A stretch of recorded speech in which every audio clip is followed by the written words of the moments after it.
Assalamualaikum warahmatullahi wabarakatuh. Hai semuanya, kembali lagi di Kita Film. Video kali ini adalah alur cerita dari beberapa kisah horor film Korea yang berjudul Seoul Ghost Story. Nah, berhubung film ini ada 10 cerita horor atau 10 episode, jadi saya buat menjadi 2 bagian. Tapi sebelum kita ke alur ceritanya, jangan lupa pastikan kalian sudah subscribe channel ini ya. Oke guys, kita mulai saja dengan cerita yang pertama. Seorang pria terlihat sangat panik dan menyembunyikan banyak uang saat ada polisi yang sedang berpatroli datang menghampirinya. Petugas polisi itu bernama Park Dong Hoon. Saat itu kantor polisi setempat mendapatkan laporan kalau ada seorang wanita yang hilang. Dong Hoon mulai curiga saat melihat pria itu seperti menahan sakit di punggungnya. Namun pria itu berkata kalau punggungnya sakit akibat terlalu lama duduk. Dong Hoon pun akhirnya pergi meninggalkan pria itu. Pria itu bernama Gi Hoon. Di tengah jalan, Gi Hoon ditelepon istrinya. Dia lalu berkata kalau dia habis kecelakaan dan menabrak seekor rusa. Dan Gi Hoon langsung terkejut saat melihat ada rusa yang berdiri di tengah jalan. Tapi anehnya, rusa itu tiba-tiba hilang. Gi Hoon ketakutan karena ada bekas telapak tangan yang muncul di kaca mobilnya. Dan anehnya, bekas telapak tangan itu berasal dari dalam mobil. Gi Hoon lalu berhenti di tengah jalan yang sepi. Dia membuka bagasi mobil dan ada sebuah koper dengan banyak darah. Terlihat ada rambut yang keluar dari koper itu dan Gi Hoon segera memotongnya dan melanjutkan perjalanan. Dia sedang mencari tempat yang aman untuk membuang koper itu. Tiba-tiba dia melihat ada seorang wanita yang berdiri di pinggir jalan. Gi Hoon ketakutan dan keluar dari mobil. Dia lalu mengamuk dan memukuli koper. Tapi saat dibuka, koper itu ternyata kosong. Gi Hoon semakin ketakutan karena ada hantu perempuan yang muncul dan mendekatinya. Dia segera kembali masuk ke dalam mobil.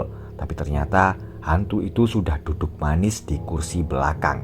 Hal yang lebih mengerikan pun terjadi. Hantu itu memukuli kepala Gi Hoon dengan palu sampai hancur. Hantu perempuan itu adalah selingkuhan Gi Hoon. Saat itu mereka sedang bertengkar dan perempuan itu keluar meloncat dari mobil. 3 orang perempuan sedang berada di rumah sakit karena sahabat mereka yang bernama Eunji habis mati bunuh diri. Sujin langsung terdiam saat salah satu temannya menyebut nama Hyunju, teman mereka dulu dengan rambut yang bau dan selalu berpakaian kotor. Di parkiran, Sujin melihat ada seorang perempuan berbaju merah. Perempuan itu terus menatap Sujin. Sujin baru saja pindah ke apartemen baru. Dia memberi sebuah kue ke tetangganya sebagai tanda perkenalan. Dia lalu bertanya apakah tetangganya tahu dengan perempuan berbaju merah yang sering dia lihat di parkiran apartemen itu. Tapi tetangganya berkata kalau dia tidak pernah bertemu dengan perempuan berbaju merah selama dia tinggal di situ. Perempuan berbaju merah itu tiba-tiba muncul lagi di belakang Sujin. Sujin ketakutan dan segera masuk ke dalam kamarnya. Dia lalu memberanikan diri melihat dari pintu. Ternyata Sujin hanya bermimpi. Sujin mengambil buku tahunan SMU-nya dulu. Dia dulu bersekolah di SMU Donglan. Tiba-tiba dia berpikir apakah perempuan berbaju merah itu adalah Hyunju. Di parkiran, Sujin kembali bertemu dengan perempuan berbaju merah itu.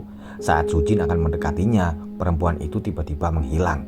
Sujin curiga kalau kematian Eunji ada kaitannya dengan perempuan berbaju merah yang sering dia lihat. Teman Sujin lalu berkata, mungkin ada orang yang tidak suka dengan Sujin dan Eunji karena mereka berdua sangat kejam. Perempuan berbaju merah tiba-tiba berdiri di depan pintu lift.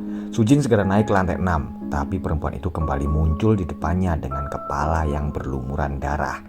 Di lantai 8, perempuan berbaju merah itu masuk ke dalam lift.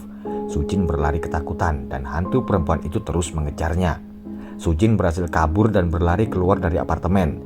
Tiba-tiba hantu itu menarik rambut Sujin dan membawanya naik ke atas gedung. Hantu berbaju merah itu ternyata adalah Hyunju, teman Sujin waktu SMU. Dia lalu melepaskan Sujin dan Sujin pun akhirnya mati. Hyunju adalah teman sekolah yang dulu sering mereka bully dan dia akan terus membalaskan dendamnya kepada Sujin dan teman-temannya. Chung Jae adalah seorang dokter gigi. Dia sedang menangani seorang pasien. Pasien itu mengeluh giginya terasa sangat sakit seperti ada yang menusuknya. Tapi Chung Jae berkata kalau dia tidak melihat ada gigi yang berlubang ataupun gusi yang bengkak. Pasien itu terus merasa kesakitan. Dari hasil pemeriksaan X-ray, Chung Jae melihat akar gigi pasien itu berwarna putih seperti ada yang menempel di sana dan dia tidak pernah melihat itu sebelumnya.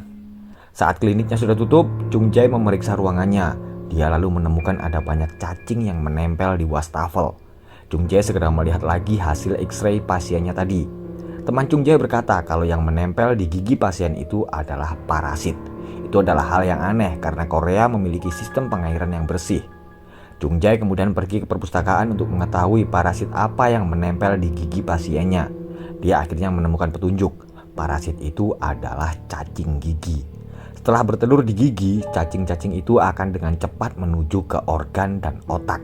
Tapi di buku itu dijelaskan kalau cacing itu sudah lama dimusnahkan. Cacing gigi pertama kali ditemukan tahun 1940 di klinik Kaesong. Perawat Choi sedang merawat pasien yang sedang kesakitan, tapi Chung Jae seperti takut masuk ke dalam ruangan pasien.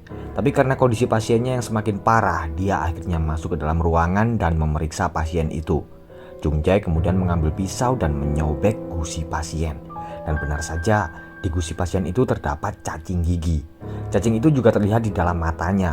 Tidak berapa lama, tiba-tiba pasien itu berubah menjadi zombie. Dia menyerang Chung Jae dan pergi setelah membunuh perawat Choi. Chung Jae ketakutan karena dia telah terkena gigitan. Dia lalu mengebor giginya sendiri. Sementara itu, di luar ruangan perawat Choi sudah berubah menjadi zombie. Sayangnya, cacing gigi itu telah masuk ke mata Chung Jae. Dia lalu kejang-kejang dan berubah menjadi zombie. Dua orang gadis sekolah sedang berada di locker room. Mereka adalah Ji Hyun dan Hye Yeon. Ji Hyun sedang memotong kuku Hye Yeon. Dia lalu bertanya, apakah jika dia menyimpan kuku itu, dia bisa memanggil jiwa Hye Yeon. Hubungan mereka sangat dekat. Ji Hyun memiliki bekas tato di lengan kirinya, dan Hye Yeon ingin membuat tato juga di lengannya agar sama dengan Ji Hyun. Hingga pada suatu hari, ada kejadian yang membuat mereka terpisah selamanya. Hye Yeon mati bunuh diri. Ji Hyun merasa sedih karena dia telah kehilangan sahabatnya. Sementara itu, teman-teman kelasnya menggosipkan mereka berdua sebagai pasangan penyuka sesama jenis. Ji Hyun lalu ingat saat Hye Yeon masih hidup, mereka berdua telah membuat suatu perjanjian. Ji Hyun sedang berjalan sendirian di lorong kelas. Dia lalu masuk ke dalam ruangan latihan di mana dulu dia dan Hye Yeon sering berdua. Ji Hyun lalu memandang sebuah foto. Fotonya saat dulu dengan Hye Yeon. Dia merasa sangat terpukul dengan kematian sahabatnya. Mereka berdua dulu pernah membuat perjanjian. Jika salah satu dari mereka mati, maka yang masih hidup harus melakukan ritual untuk memanggil jiwa temannya. Ji Hyun lalu mengambil kuku milik Hye Yeon dan memasukkannya ke dalam sebuah boneka. Dia kemudian melakukan sebuah ritual. Dalam 100 hitungan, jiwa Hye Yeon akan menemukannya. Ji Hyun segera berlari dan bersembunyi di dalam toilet. Sesuatu terjadi saat masuk hitungan ke-100 dan Hye Yeon tiba-tiba muncul di depan Ji Hyun. Tapi Hye Yeon menghilang saat Ji Hyun akan mendekatinya. Merasa ada yang salah, Ji Hyun kembali membaca buku harian mereka tentang cara melakukan ritual. Ternyata bagian bawah buku itu sobek. Ji Hyun pun segera mencarinya. Ternyata syarat terakhir ritual itu adalah jiwa yang dipanggil harus memakan daging yang hidup atau meminta tumbal agar dia bisa hidup lagi. Ji Hyun terkejut dan ketakutan saat Hye Yeon tiba-tiba muncul di belakangnya dengan wajah yang mengerikan. Dia lalu memakan Ji Hyun. Akhirnya Hye Yeon berhasil hidup kembali setelah memakan sahabatnya. Dan mereka sekarang telah menjadi sahabat yang tidak akan terpisahkan. Nah, itu tadi 4 cerita horor pertama dari film Korea yang berjudul Seoul Ghost Story. Tunggu part 2-nya tetap di channel Kita Film ya. Maka dari itu sekali lagi pastikan teman-teman semua sudah subscribe channel ini. Terima kasih sudah menonton dan semoga hari kalian menyenangkan. Wassalamualaikum warahmatullahi wabarakatuh.